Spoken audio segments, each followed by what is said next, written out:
चाहते हो तो इसके लिए आपको नींद की कटौती करनी पड़ेगी। ज्यादा से ज्यादा जाग कर अपने आप को सफल बनाने की तमाम प्लानिंग करनी पड़ेगी। कोशिश करके उस प्लानिंग को साकार करने के लिए उसे धरातल में उतारना पड़ेगा और आपकी मेहनत चाहिए।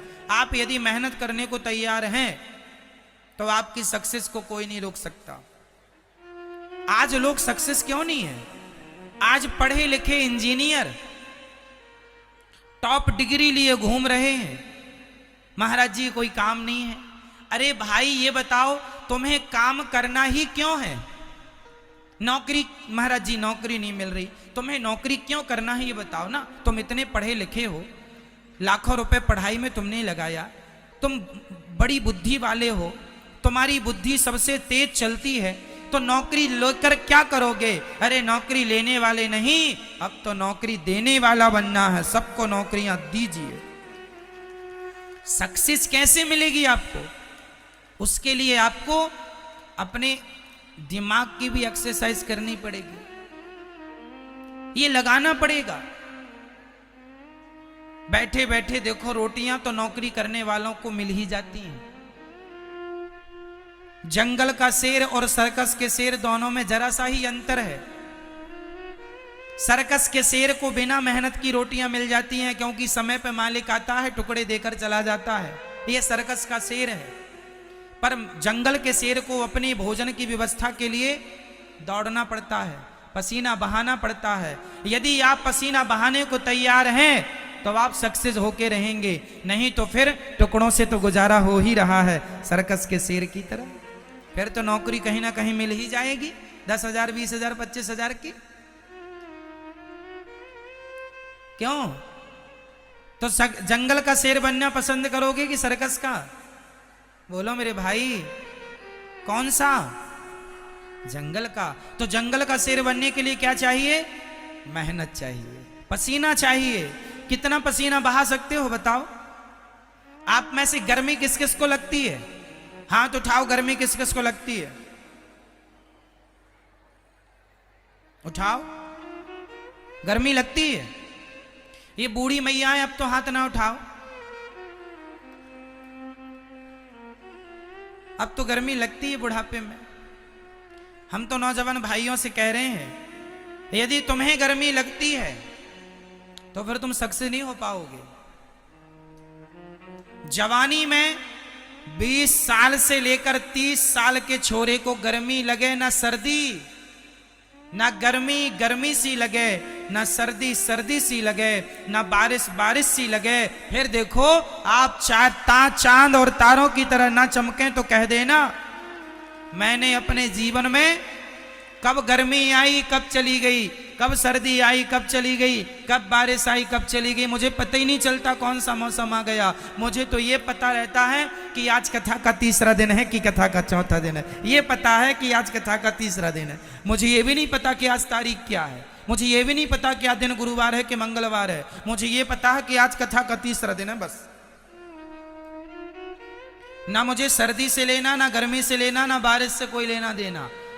बदलते मौसम को मैं आनंद लेता हूं मौसम का, पर मैं मौसम में परेशान नहीं होता मौसम से। ना जी, मुझे एसी ही चाहिए, इसकी कोई रिक्वायरमेंट नहीं है मुझे। ये एसी तो आज लगने लग गई। हमने तो अपनी सारी जिंदगी काम करते हुए पेड़ की छांव को एसी मान के काम करके और जीवन आगे बढ़ाया है।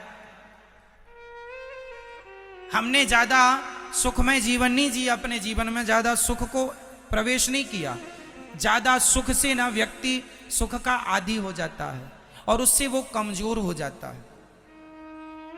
इसलिए गर्मी में तपो, सर्दी भी सहो और बारिश का भी आनंद लो, और काम किसी भी हाल में ना रुके। मुझे याद है एक बार हम कथा सुना रहे थे, कहां पर? इंदौर और देवास के बीच में क्षिप्रा नदी के किनारे एक गांव है, नाम भी उसका क्षिप्रा ही है। वहां एक हमारे भैया जी हैं दिलीप अग्रवाल जी, उन्होंने कथा कराई। तारीख थी 25 दिसंबर से कथा शुरू थी। कथा के चौथे दिन या पांचवें दिन या छठवें दिन याद नहीं है, वो बहुत पुरानी बात हो गई। क्या हुआ, वो कथा साधना चैनल पर थी। ये बात बहुत साल पुरानी है। कथा थी और पानी भयंकर बरस रहा था। जहां लोगों को बैठना था वहां एक एक फीट पानी भर गया और कथा का समय हो गया, 3 बज गए, जो भी कथा का समय था कथा। तब आपको मुझे याद है छाता लगा के हमने कथा की थी और लोगों ने उस पानी एक एक फीट पानी में श्रोतागण खड़े होके कथा सुने थे। वो दिन मुझे याद है। पानी बरसे तो बरसे, हमारे काम को थोड़ी रोक सकता है पानी। कई लोग जरा सी रिमझिम हुई, महाराज पानी बरस रहा, कल आ जाएं, आज नहीं। अरे जानते हो 12 घंटे की कीमत क्या होती है? हमने कभी काम को कल पर नहीं टाला।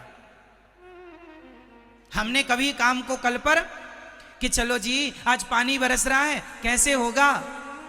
हमारे साथ के लोग डैमेज हो गए। डैमेज मतलब घबरा, पानी बरस रहा महाराज कैसे काम करें? अरे तुम ना करो, चूल्हे में जाओ, हम करेंगे काम, हम करेंगे।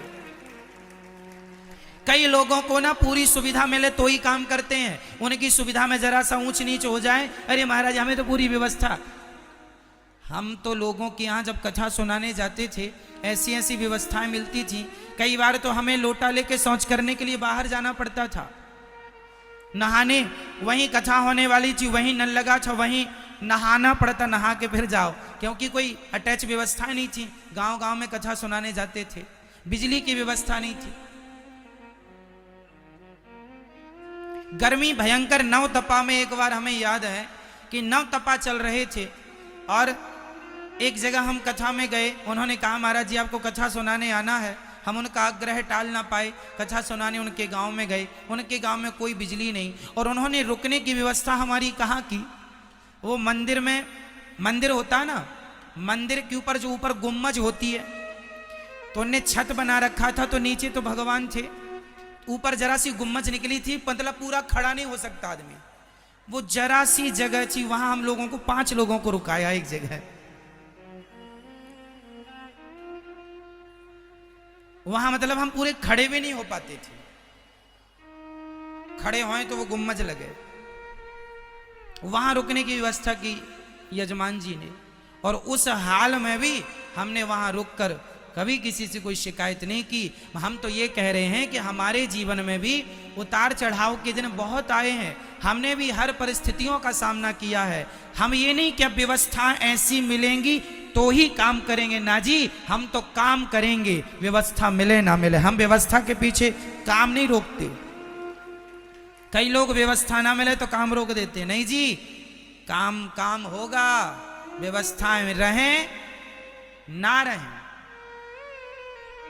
हर स्थिति में हमने काम को महत्व दिया। हमने कभी आराम को महत्व नहीं दिया। हम पूरा दिन काम करते थे। आपको याद होगा पहले हम कथा सुनाने जाते थे तो कथा हम सुनाने 12 बजे बैठ जाते थे। हमें याद है, आज भी वो श्रोता हैं, आज भी वो चीजें हैं, बहुत ज्यादा पुरानी बातें नहीं है ये। 12 बजे हम कथा सुनाने बैठते थे और शाम के 7 साढ़े 7 बज जाते थे कथा सुनाते सुनाते। एक आसन पर 12 से 7 बजे तक कथा सुनाई। मुझे अच्छे से याद है, श्रोता भी थे और लोग सुनते थे। 7 घंटे एक आसन पे हमने कथा सुनाई। अब तो 3.5 घंटे सुनाते हैं आप।